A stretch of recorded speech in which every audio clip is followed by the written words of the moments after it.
Fawlty Towers took a little time to get started.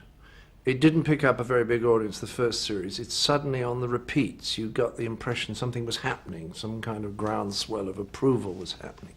The critics began to quite like it towards the end of the first series. And after that, on the whole, the criticisms were very good.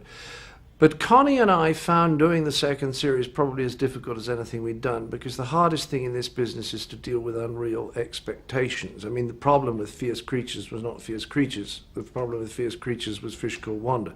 People thought not only that it was going to be as funny, which is unlikely because at the time it was arguably as successful as any British film ever made, so lightning was not likely to strike in the same place twice.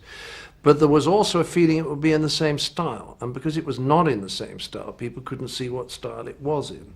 Now, the problem we had with the second series of Fawlty Towers is that the expectation was unreasonably high, because I realized that people were already remembering the first series as better than it was. Because if there's 3 or 4 things in the first series that are really funny, the audience remembers that as the kind of general standard rather than the highlights. Then they expect the second series to be at the highlight level all the way through. So it was a huge effort to get those scripts as good as I think they finally were. About 6 weeks each.